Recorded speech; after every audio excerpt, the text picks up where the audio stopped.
Because now, on what basis am I morally outraged? If strong eating the weak is natural, so what? So they did it. You know, stronger nations eat weaker nations, stronger individuals. So what's the big deal? What's the problem?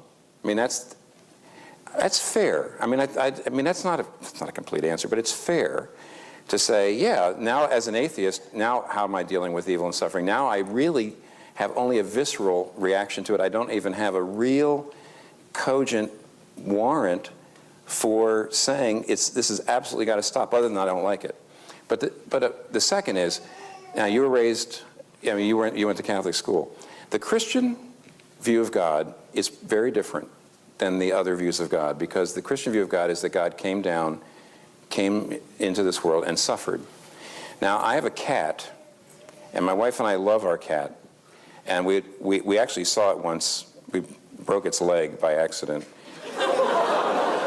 but we fixed it for only $1,000, which we never in a million years would have thought we would ever do for a cat. But well, you broke it, so we broke the cat. You're kind of morally obligated. And it suffered. However, I think it's fair to say, because it doesn't have the same kind of self-consciousness, I would say that a human being suffering is probably at least sort of some kind of higher order.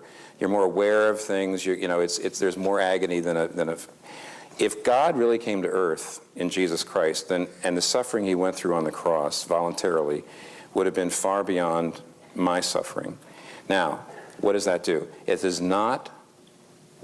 Even after you believe that God would have come down and become vulnerable to suffering and death, that does not yet give us an answer to the question of what the reason is that God allows evil and suffering. But it does tell us what the reason isn't.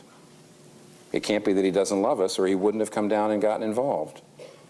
It can't be that he doesn't care, or he wouldn't be involved.